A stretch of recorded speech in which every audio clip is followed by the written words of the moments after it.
big changes announced for NOC in 2022.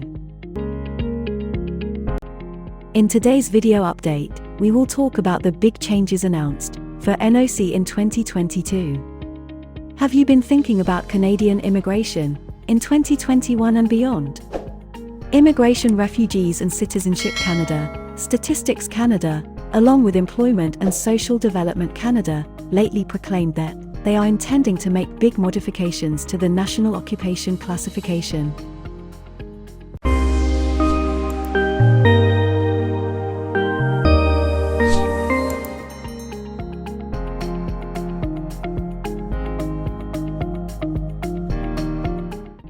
As a segment of the department's attempt to constantly make amendments to the system, Employment and Social Development Canada and Statistic Canada generally make structural modifications to the system every 10 years, and content modernizes every 5 years. Now let's tell you briefly about the National Occupation Classification System. The National Occupation Classification, or NOC system, is the Canadian government's way of classifying jobs in Canada. It makes sure that the work experience of express entry and foreign worker applicants complements the obligations of the immigration program they are applying for.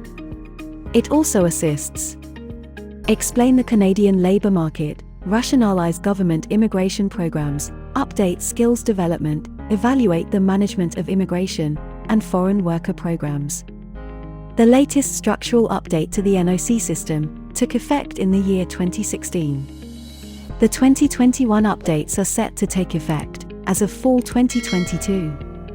This is to give candidates the likelihood to discover more about how this new process works. Please keep in mind that there were 3 major modifications announced to the framework of the NOC, so as to make it more reliable, precise, and adaptable. These modifications could affect your Canada Express Entry application, as it no longer utilizes the current skill type categories NOC A, B, C, or D to categorize your skill set. In its place, a new tier system has been launched. Now, let's talk about the main changes to the NOC system. Change number 1. New change to terminology. Please keep in mind that the first main change is the actual terminology. Presently called the National Occupational Classification System, it has now suitably been retitled as the Training, Education, Experience, and Responsibilities, or TER. This now focuses on the fact that NOC does not just evaluate the skill level of an express entry applicant or temporary foreign worker, but rather their training, formal education, job experience, and tasks linked with that work experience. Change number 2. Change to skill level categories. The second major modification to the NOC system is that the number of groups, or tiers, has amplified. The prior 4 main categories have been upgraded to 6 categories.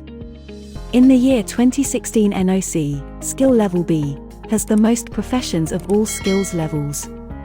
By adding more categories, the difference between employment obligations can be more defined and stronger, which should make the selection process more reliable. Change number 3. Modification from 4 to 5 level classification system. The third major modification is that the real NOC code will alter from being a 4-digit to a new 5-digit NOC code. This permits for more suppleness and reliability, permitting for new unit groups to be included in the future. Now, let's tell you about the breakdown of the new 5-digit NOC code. The first digit signifies the broad occupational category. The second digit characterizes the tier category.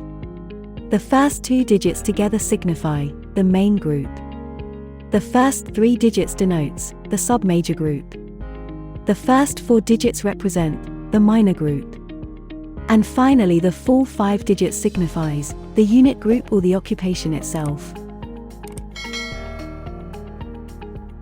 What are the other supplementary modifications?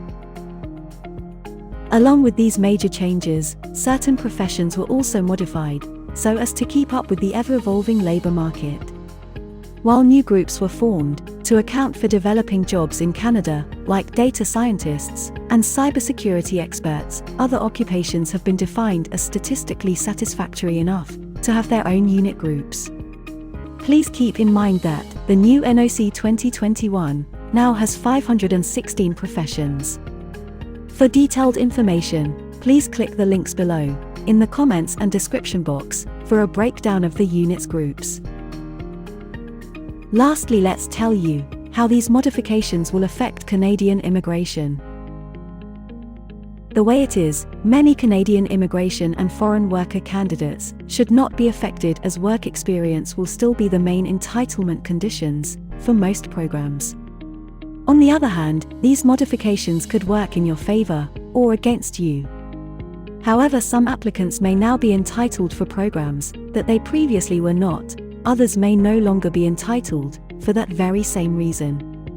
Please keep in mind that, at this point, it is not clear how your application will be impacted after the new tier system is officially enforced, but new tools are available online to assist you find out how your present NOC compares with the new NOC 2021. Please keep in mind that this, on the other hand, does not signify exactly which programs you may or may not qualify for. The best step, as a result, is to have a professional valuation done to make sure that you do not lose out on being entitled for certain programs after the new system comes into effect. Our video ends here. Please support us by subscribing to our channel and press the bell icon so you don't miss any updates. Thanks for watching today's video update.